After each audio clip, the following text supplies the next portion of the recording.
it dates back to 1888, in fact, and it was won by the Wallsend Club in those days, and then in 1948 it was donated by the club back to the league, and it was from then on played as the Premiership Cup for the New South Wales Football League. The word has it that it's the oldest sporting trophy of any code in Australia. Yeah, that's correct. That's what I've heard, and I believe to be true, yeah. And the Wallsend Club, famous in the old days when they did play against Victorian sides and all, have made a comeback a bit to grand final football. Yeah, wonderful thing to see this Saturday. The Wallsend under-17 team has made the grand final from third position, so I guess they'll be all wanting to win it back. Warners Bay coach Herb Maloney is confident. I think we've got a big chance, you know. We've been top dogs all year. We've been club champions. We've won the club championship. We've got reserves in the grand final. And we've got to play it take out this year, I think. Your opponents are Singleton. Yes, Singleton. I have a lot of respect for Singleton. They've come up from near the bottom of the ladder early in the season. That's not the hard way, and they've earned a spot to play, I think.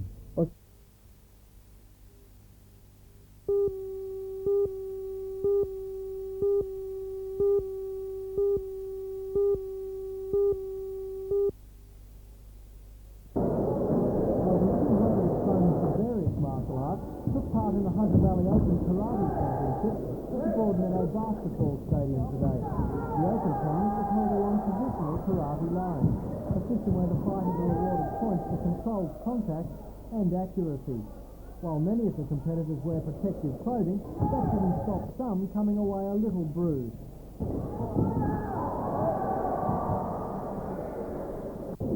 While only half of the competitors took part in the women's Open event, Australian champion Corin McGall in the white showed it was every bit as tough as the men. Corinne took out the sparring partner, and earlier in the day she took out the women's Carter, a series of precise, prearranged moves. And keeping it in the family, her brother Carol took out the men.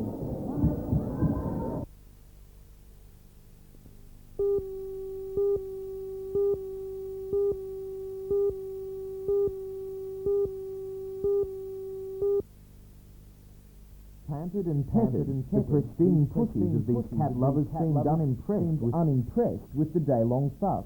They are, after all, the subject of competition as often as every 2 weeks of their lives. This particular competition, which attracted cats and their owners from New South Wales, Victoria and Queensland, is the only one in the Hunter. This is the 16th year it has been organised by the Newcastle and Hunter Valley. Judges were required to present 3 place getters in each of more than 40 categories. As well, the overall best short-haired and best long-haired cats at the show were named.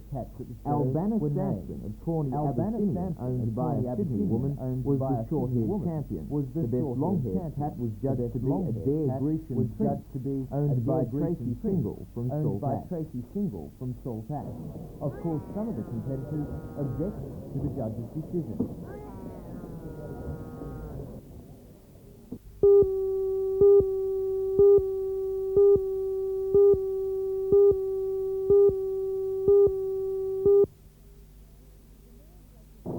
The Mayor of Lake Macquarie, Alderman Jeff Parkfield, says the change from a municipality to a city will increase the prestige of the area and may even mean more money in the form of grants from the state and federal government.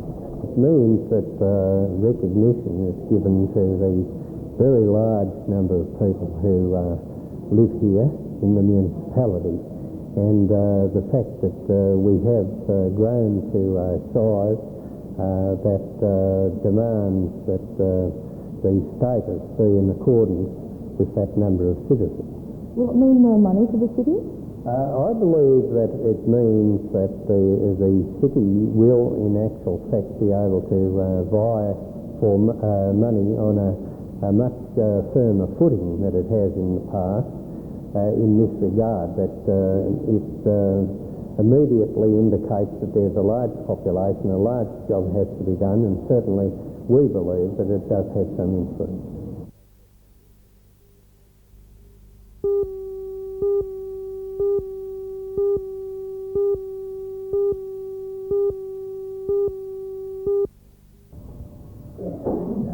local strict codes on parking have been eased lately, much to the displeasure of some of the aldermen. The applicant, Mario Bernardi and Associates' first stage of extensions and renovations of the old coal supermarket building was passed without discussion at last night's meeting, but it was expressed that the second stage of the new building, taking up valuable car parking spaces, would not get through so easily. The car parking area is being used by shoppers and employees associated with the Charlestown Central Business District, and although the retail developments will comply with the zoning, the council is spelling out its traffic, lighting and parking requirements so that this valuable parking area will not be lost.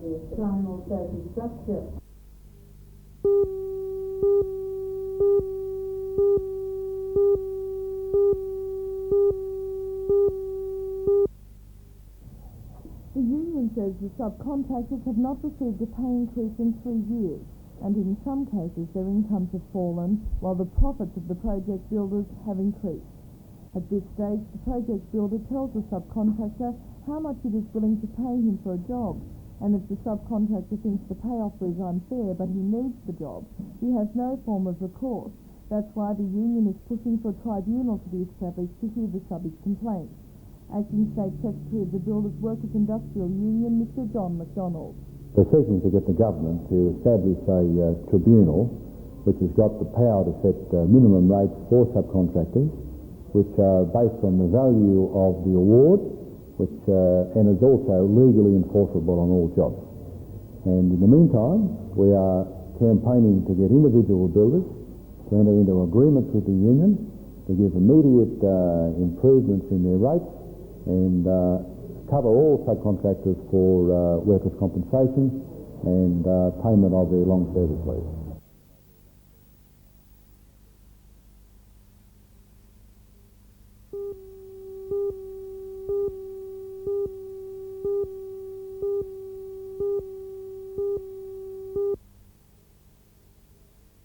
Cover towards the turner, and the NBN chairman and first to swing is the outsider into Hope. Second, Cameo, dashing vagabond Elmerto looking for a run, anything shooter on the inside.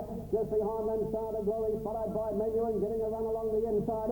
Down the outside there was Feeling Fit, and further back the Red Current. They've got 300 to go, and Cameo takes the lead from Elmerto. Feeling Fit, Buena Gold into the clear, coming home with it. It's Elmerto ranging up to join Cameo. Third, Buena Gold. Menuhin looking for a run, but Elmerto's got clear near the line, and it's going to be Elmerto's chairman. Elmerto scored nicely. Give it to Menuhin second.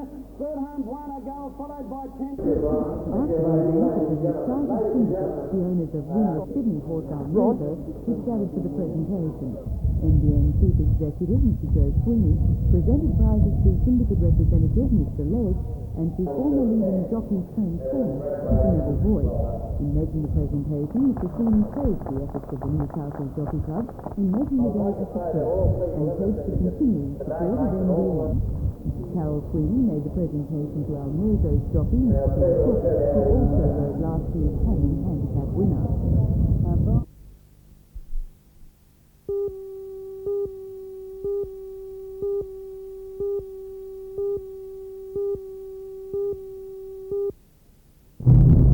The new first school is a splendid structure designed to complement the old brewery building being renovated next to it, and together they will form the Hamilton College of Technical and Further Education. The first school is set to be impressive on the inside, since it is designed to teach hundreds of students all aspects of the food catering industry. On the ground floor, large tiled rooms will teach butchery students, while the nearby nursery kitchen will soon be fitted almost wall-to-wall with stainless steel equipment. The kitchen will prepare food for sale to the public in a small restaurant. Students will have their food needs well catered for on the same level in a large cafeteria. Up the stairs to the into the second floor, take the bakery and lecture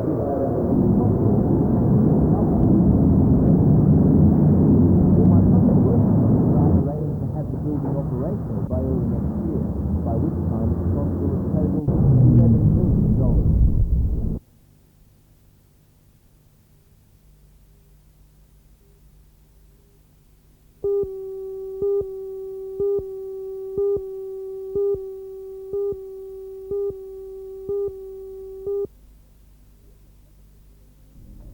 Auckland Repertory is in danger of becoming the most interesting theatre company in the Lower Hunter if its production of Rosencrantz and Guildenstern Are Dead is any guide.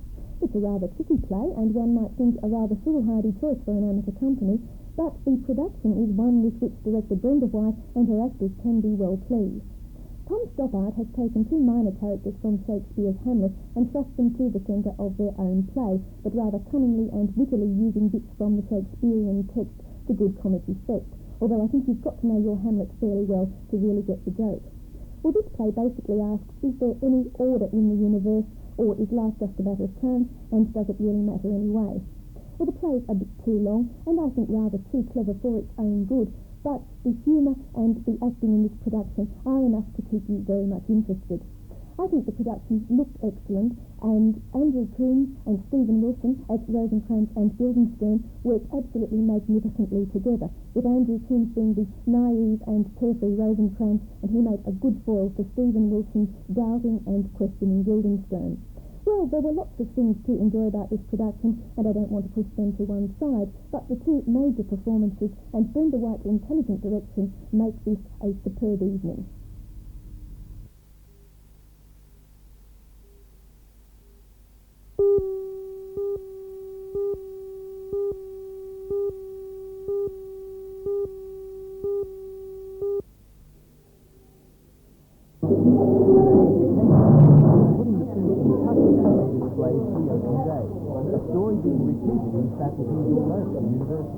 Musical Theatre 4 is a massive undertaking.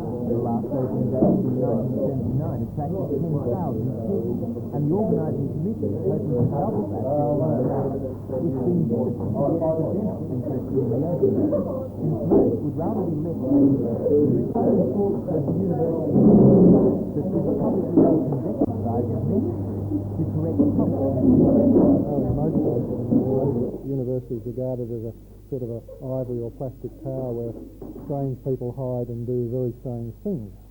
But what we're trying to do is to break down that image and show that we are part of the community and a very important part of the community. The university's had a number of staffing and funding problems in recent times. Do you think this open day will make it easier for you to ask for more money or for more staff?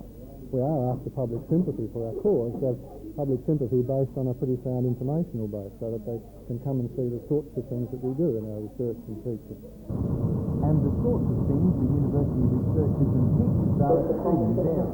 You will, for example, be able to delve into the dinosaur display at Geology. The prize exhibit there is the fossilized skull of an Australian dinosaur called a Mutterbuttersaurus. It was discovered only weeks ago. This and literally dozens of other displays will be open from 10 a.m. on Saturday and Sunday.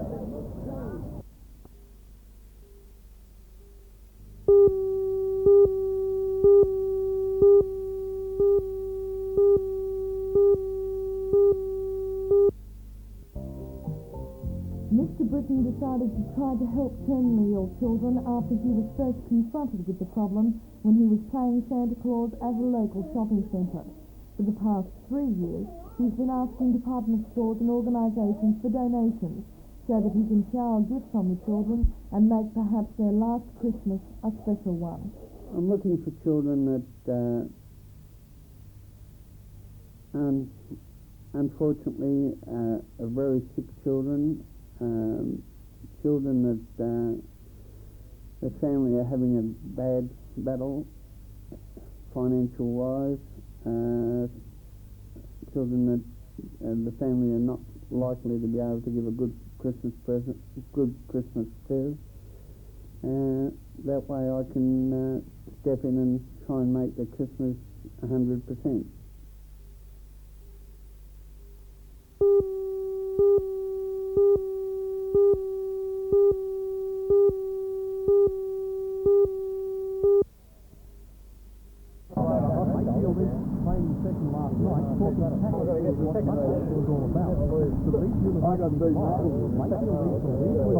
Very smart tactics indeed, emanating through the forward. Mayfield East may not be the Glamicide University, but they weren't as a fair way and are fiercely determined to prove that first grade premiership in 20 years. The rugby league and union seasons have already seen the power of the underdog, and that's what Mayfield East does. The Tomorrow, they'll be trying to face the Whites fair and square on University. Mayfield East coach Mick Willis. As far as I can see, it was 1962 was the last time we played University, which was coincidental in the grand final, that they were in the same position, they were undefeated. We're in a stage where I think it depends on how well we play. University are a very good side, we've got the spirit, we're the blokes who, it's been 19 years since they've been in the grand final, so therefore it's have that advantage or have the chance of being able to be the first side since 54 to win a grand final is what's sort of their incentive this weekend.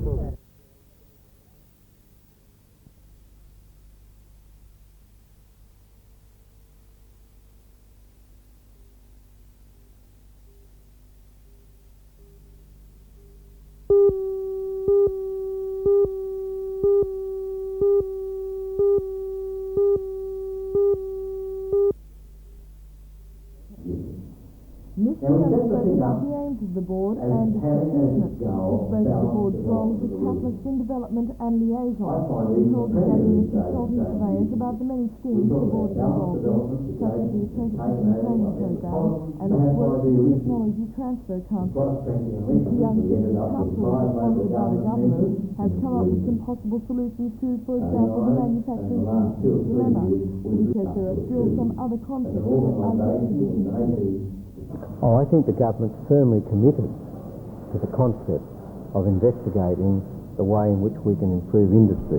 That doesn't necessarily mean that it's committed to any particular organisation, but I'm quite sure the government is firmly committed to firstly investigating with industry the needs of industry and then playing a part in the implementation of whatever comes from that investigation. How serious is the problem? How quickly do we have to do something about the manufacturing industry?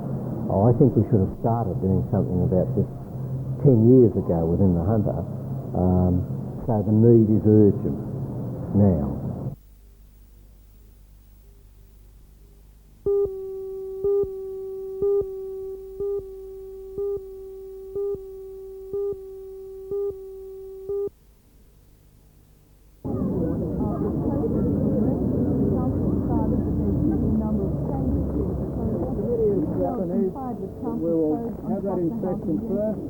The council recommended that the number of units, of which there were originally 24 cluster houses and 16 aged persons units, be reduced to 29.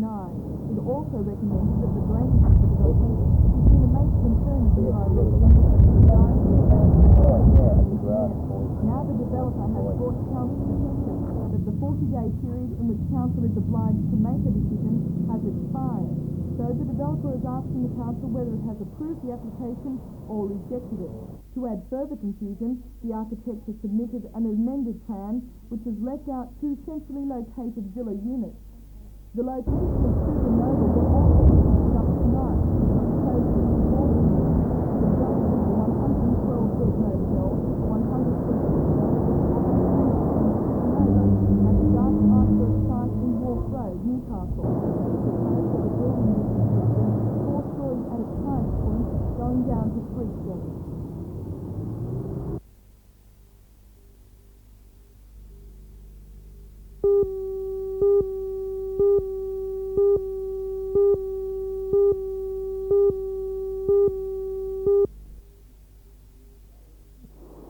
Valiant St. Michael, be my guide, as through the clouds I swiftly ride.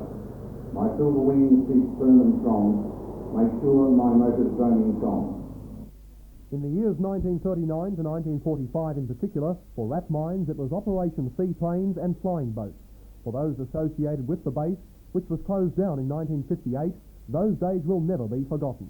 Today, the RAP mine Memorial Bowling Club is the old more than 300 personnel associated with the base gathered for a special occasion. It was the dedication of a memorial wall displaying memorabilia and plaques pertaining to the past. At the centre, an aesthetic lead-like window. It was officially unveiled by Club President Norm Muldoon. The in-house cargo Bill Fuller gave the blessing, after which the Cattle Association President Arthur Pierce Australia owes much to the fleet of seaplanes and flying boats. Today, the RAF Mines Memorial Bowling Club, in its own way, said thank you again.